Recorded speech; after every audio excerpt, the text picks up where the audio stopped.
இப்போ பாருங்கள், இப்போது இந்த ஸ்டிச்சில் என்ன இதுன்னா, நம்மளோட ஹெட் பார்ட்டில் வச்சு த்ரெடை இழுக்கக்கூடாது. ஒரு ஸ்டிச் போட்டுட்டு சொல்கிறேன். இப்போ ஒரு ஸ்டிச் போட போகிறோன்னா மெதுவாக பாருங்கள். ஃபஸ்ட்டு சின்னதாக ட்ரை பண்ணாதீங்க.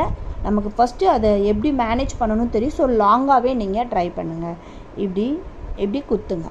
நம்ம போக வேண்டிய குத்துற இடத்துக்கு எப்படி இருக்குன்னா, இந்த நீடிலோட பொசிஷன் ஹெட் பார்ட்டை பாருங்கள். நம்ம போக வேண்டிய டைரெக்ஷனை பார்த்து தான் நீடியில் குத்தணும். இப்படி குத்திட்டு ரெண்டாவது கீழே நம்ம த்ரெட்டை சுற்றிட்டு அப்படியே நம்ம நீடியில் எடுக்க முடியாது பாருங்கள், வராது. ஏன்னா ஆல்ரெடி நம்ம அங்கே குத்தி ஹோல் விழுந்து அங்கே த்ரெட்டும் இருக்கும்.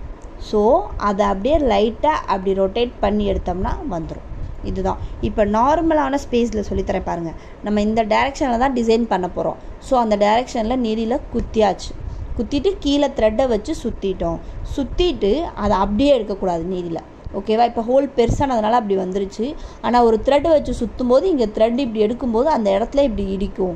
ஸோ இப்படி குத்திட்டு அங்கே த்ரெட்டை சுற்றிட்டு ஒரு ரொட்டேட் பண்ணி அப்படி எடுத்திங்கன்னா ஈஸியாக வந்துடும்.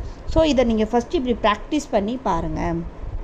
இப்போ பாருங்கள், அழகாக அதில் நான் அந்த போக வேண்டியதுக்கு நேராக சேர்த்து குத்திட்டேன்.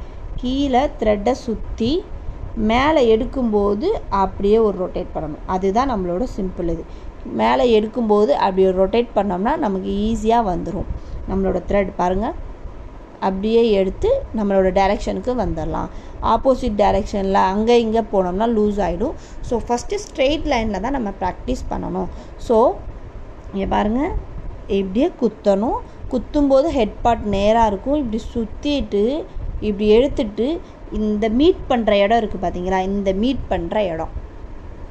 இப்போ பாருங்கள், நான் இந்த ஆங்கிள்லேயும் உங்களுக்கு காமிக்கிறேன். இப்படி குத்திட்டு நம்ம சுற்றி எடுக்கிற அந்த மீட் பண்ணுற இடம், அந்த நீடில் உங்களுக்கு தெரியும், அந்த நூக்கோட பாயிண்ட். அப்படியே நம்ம அதே டைரெக்ஷனில் எடுத்தோம்னா எடுக்க முடியாது. ஏன்னா அதுக்கு முன்னாடியே ஒரு த்ரெட் இருக்குது. ஸோ த்ரெட்டு சிக்கும். அதை அப்படியே நம்ம இப்படி ரொட்டேட் பண்ணோம்னா அந்த த்ரெட் தானாகவே விழுந்து நம்ம எடுக்க வேண்டிய த்ரெட் இப்படி வந்துடும். பார்த்தீங்களா? இப்போ பாருங்கள், இன்னொரு டைம் இதே ஆங்கிளில் காமிக்கிறேன். இப்படி குத்தி கீழே த்ரெட்டு சுற்றி அப்படியே எடுக்கிறேன். ஆனால் பாருங்கள், அந்த இந்த பாயிண்ட் இருக்குது பார்த்தீங்களா, அது வெளியே வந்துருச்சு. அதாவது ஹெட் பார்ட், அந்த நீடிலோட ஹெட் பார்ட் வெளியே வந்துருச்சு. ஆனால் த்ரெட்டு சிக்கியிருக்கும். ஏன்னா நான் குத்தி அதே டைரெக்ஷனில் எடுத்ததுனால. ஸோ நம்ம இங்கே வெளியே எடுக்கும்போது இப்படி லைட்டாக ஒரு ரொட்டேஷன் பண்ணாலே அந்த த்ரெட்டு தானாகவே கீழே விழுந்துடும். நம்ம எதுவுமே அதை விழ வைக்கணும் அப்படி எதுவுமே பண்ண தேவையில்லை. அது தானாகவே கீழே விழுந்துடும்.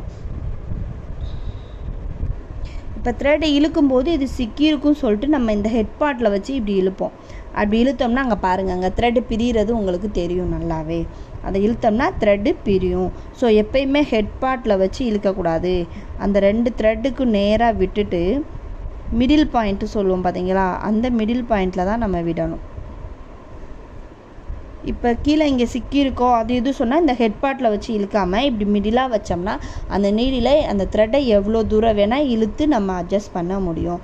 ஒருவேளை த்ரெட்டு கொஞ்சம் தூக்கிட்டு இருந்தாலும் இந்த மாதிரி லைட்டாக இழுத்து விட்டோம்னா அந்த த்ரெட்டு நல்லாவே அட்ஜஸ்டபிள் ஆகிடும். பாருங்கள், இப்படி குத்தி லைட்டாக இப்படி சுற்றி இப்படி எடுக்கும்போது இப்போ இந்த டைரெக்ஷன்லேயுமே தெரியும். இப்படி சுற்றுறோம்னாலே அந்த த்ரெட்டு தானாகவே கீழே வந்துடும். ஸோ நம்மளோட இது இந்த டைரெக்ஷனில் போயிட்டுருக்கும்போது நம்மளோட தாட் ஃபுல்லாகவே அந்த டைரெக்ஷனை மட்டும்தான் நோக்கி இருக்கணும். பாருங்கள், இந்த டைரெக்ஷனில் போனோம்னா இந்த டைரெக்ஷனை மட்டும்தான் நம்ம பார்த்து போகணும். ஃபர்ஸ்ட் டைம் நம்ம பண்ணுறதுனால ஒவ்வொரு ஸ்டிச்சுக்கும் டைம் எடுக்கும்.